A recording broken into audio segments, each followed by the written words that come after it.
Hello everyone! Today we are going to be learning about the water cycle. Before we talk about the water cycle, I want to talk about states of matter for a little bit. Everything on Earth is either a solid, a liquid, or a gas. A solid is something that will keep its shape in any temperature. So this book is a solid. I can leave this book outside on a hot summer's day and it will still be this shape. I could put it in the freezer for a couple hours and when I take it out it will still be the same shape. A liquid does not have a shape of its own and takes the shape of whatever container it is inside of. This water right now in the water bottle is the shape of the water bottle, but it can be poured into a different container, and when it is now the shape of the container that it is in. Our last state of matter isn't something we can see. The last state of matter is gas. A gas is something that's hard to see. The air we breathe is a gas. Gas doesn't have a shape of its own, so it's not a solid, but it can't be poured like a liquid. And it's very hard to contain a gas. Today, as we learn about the water cycle, we will learn about all of those phases that the water, or stages that water goes through as it changes. Recycled. Recycled means used again or went through the same process again. In our lesson today, we will learn about how in the water cycle, water is recycled through the process of evaporation, condensation, and precipitation. I'll tell you the definitions of those words right now, but we'll learn more about them in our read aloud. Humidity. Humidity is the amount of moisture or water vapor in the air. There is high humidity in the world's tropical rainforests. Evaporation. Evaporation is the process by which a liquid changes into a gas. We had to add water to our swimming pool because of the evaporation of some of the water. Condensation is the process by which a gas changes into a liquid. It is difficult to see out of the car window when there is condensation on it. Precipitation. Precipitation is water that falls from the sky as rain, snow, sleet, or hail. We are planning to have a picnic because there is no chance of precipitation today. My very favorite form of precipitation is rain. I love rainy days. What's your favorite form of precipitation?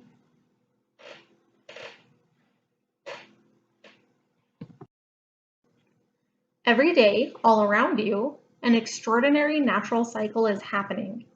It is called the water cycle. Most of the water that has ever existed on our planet is still here and is being moved from one place to another. It moves from the oceans and land to the sky above us, and it moves from one part of the world to another. It has done this for millions and millions of years. The rain that falls on you has been recycled many, many times over many millions of years. Water is the main source of life.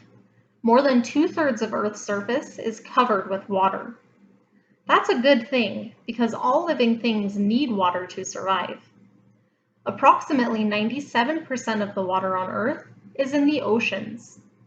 That means that most of Earth's water is found in the oceans. The rest is in lakes, rivers, streams, ponds, beneath the ground, or in its frozen state in the form of glaciers and polar ice. There is also water that you cannot see in the air around you, called water vapor. Therefore, water not only moves from place to place, but it can exist in 3 states of matter. It can be a liquid, a solid, and a gas. Oceans and rivers contain water in liquid form. Glaciers and the ice you put in drinks contain water in frozen, solid form, and the air contains water as a gas called water vapor. The water cycle has three main phases: evaporation, condensation, and precipitation. Water changes its form based on the temperature and whether it is being heated or cooled. In the winter, when it is cold, many people experience days in which snow falls from the sky. The snow covers the land, and icicles hang down from the roofs of our houses. But then, as spring arrives and the weather becomes warmer, the snow and ice melt into puddles. The puddles slowly disappear as the warm sunshine causes the water to evaporate. Through the process of evaporation, the warmth of the sun changes liquid water into a gas known as water vapor. Water vapor is carried up into the air. The hotter it is, the more quickly evaporation happens. Boiling water also creates water vapor. Have you ever seen steam rising up from a pot of boiling water? Now let's follow that water vapor as it rises up, higher and higher into the sky. As it rises up, it is blown about by the wind and it moves through the air or atmosphere. In other words, water vapor may be carried by the wind far away from the place where it was once a puddle, or even in a lake or river or ocean. Water vapor in the air far below the clouds is called humidity. When there is a lot of water in the air, we say that it is humid. At different times of the year, there are different amounts of water in the air. Warm air can hold more water vapor than cold air. That is why, on a hot summer's day, if there is a lot of moisture in the air, you will often hear people talk about the humidity. Water vapor high in the atmosphere, or way up in the sky, forms clouds as it becomes water droplets. The wind carries the water vapor higher and higher into the atmosphere, where the temperatures are much cooler. As the vapor cools, it changes back from a gas into water droplets, which form clouds. When water changes from a gas into a liquid, this process is called condensation. Because cold air cannot hold as much water vapor as hot air, condensation happens high up in the sky or atmosphere where it is very cold. Condensation causes clouds to form. In other words, water vapor becomes water droplets. As the tiny water droplets are blown about by the wind, they crash into each other. They join together to form larger water droplets. As this bumping and crashing of water droplets continues, clouds are formed. Eventually, when water droplets in clouds become too large and too heavy, they fall back down to the ground. The darker the cloud, the more rain or snow will probably fall. Depending on the temperature high up in the atmosphere, the water droplets either fall as rain, sleet, snow, or hail. When water droplets fall to the ground, regardless of what they look like, this is called precipitation. Snow is precipitation, and so is rain. So down comes the rain, or snow, or hail, or sleet. It waters the earth and falls into the oceans, lakes, rivers, streams, and ponds. Some of the precipitation seeps into the ground too. This groundwater nourishes plants. It also provides a source of fresh drinking water. Many people have wells that access the underground water supply. Once precipitation occurs, the process starts all over again. Water on Earth evaporates and rises up into the atmosphere as water vapor. As it cools or condenses, clouds form once again. Clouds are much more than fun shapes in the sky. Without clouds, there would be no precipitation, such as snow, sleet, hail, or rain. Without precipitation, nothing could live or grow on Earth. Clouds also provide a kind of shelter or protection from the sun. Without clouds, it would be very, very hot during the day and extremely cold at night. This would make it difficult for living things to survive. Clouds help control the temperature on our planet. Scientists group clouds according to their shape and height in the sky. Cirrus clouds form at very high altitudes in the atmosphere. The word cirrus means curl of hair in Latin. Do you think you can see why cirrus clouds have this name? Cirrus clouds are wispy, almost feather-like in appearance, and are usually a sign of good weather. These clouds can be up to 4 miles above the ground. The temperature is very cold that high up in the atmosphere, so cirrus clouds are made largely of ice crystals. Cumulus clouds gather in the sky on nice sunny days. The word cumulus means heap or bunch of in Latin. Do you think you can see why cumulus clouds have this name? Cumulus clouds appear lower down in the sky, although they are still about 2 miles above the ground. Cumulus clouds are round and fluffy looking. Some people think they look like cotton. They are a sign that the weather is going to get colder.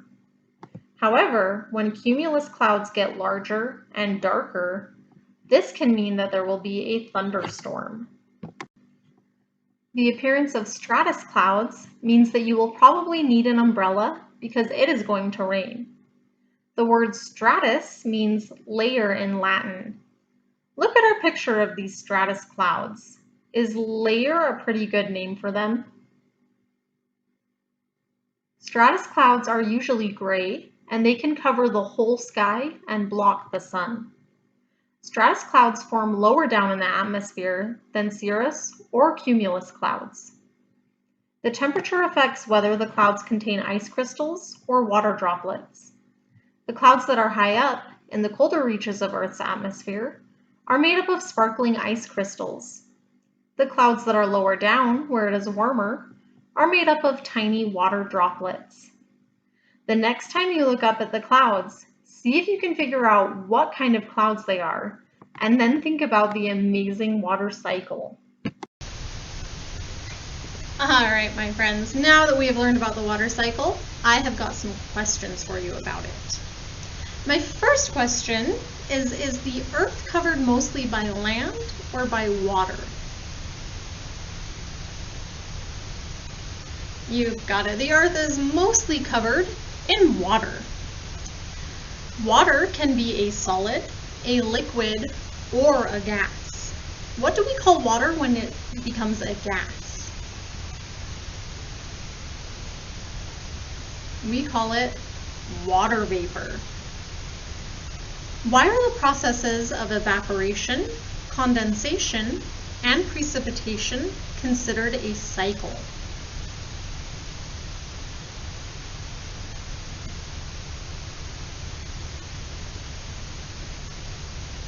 They follow all of our rules for a cycle. It's the same sequence of events that happen over and over and over again. Where does precipitation go after it falls from the clouds? So remember, our precipitation is things like rain, snow, or hail. Where does that go after it falls from the clouds?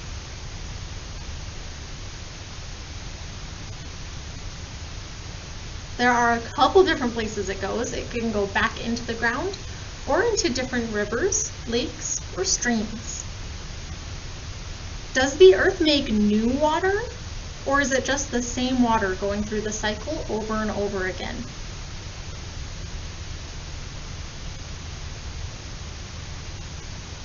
Exactly, it is the same water. The Earth doesn't make new water.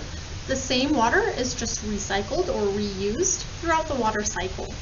So that means that the water that you drink today could be the same water that a dinosaur had a bath in millions of years ago.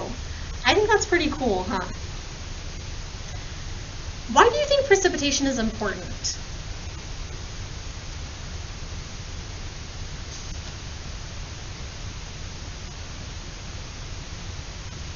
Without precipitation, we wouldn't have water. The process of precipitation allows us to reuse the water in the water cycle. All right, my friends, I have got a little song that will help you remember all of those steps in the water cycle. Our song goes to the tune of "She'll Be Coming Round the Mountain." I'm going to tell you the words first, and then we'll add some actions too to help us remember the process of the water cycle. Our first line is, "Water moves in a cycle, yes it does."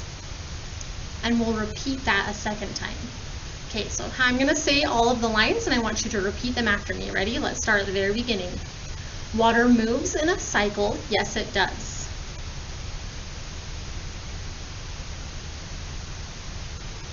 Second time. Water moves in a cycle, yes it does. Your turn. I'm going to say it goes up as evaporation,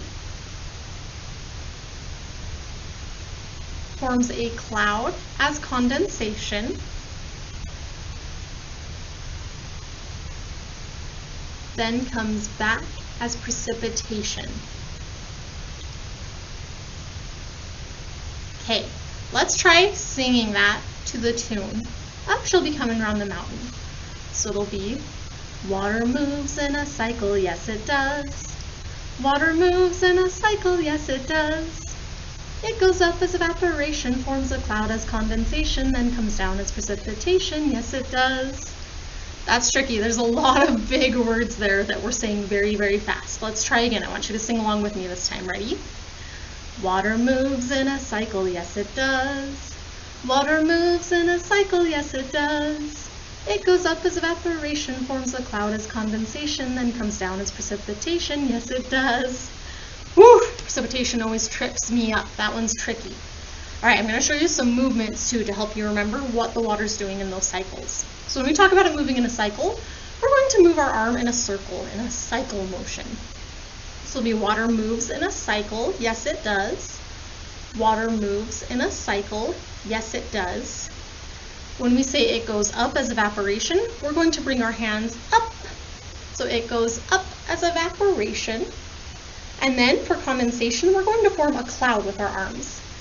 So it goes up as evaporation, forms a cloud as condensation, and then coming down, we're going to act like our fingers are raindrops. Then comes down as precipitation. Yes, it does. Okay, let's try that all together, my friends. Ready? Water moves in a cycle. Yes, it does. Water moves in a cycle. Yes, it does. It goes up as evaporation, forms a cloud as condensation, then comes down as precipitation. Yes, it does. Okay, should we try that again? Let's go. Ready? Water moves in a cycle. Yes, it does. Water moves in a cycle, yes it does. It goes up as evaporation, forms a cloud as condensation, then comes down as precipitation, yes it does. Oh, do you think we could do that super, super slow, like in slow motion? Let's try it.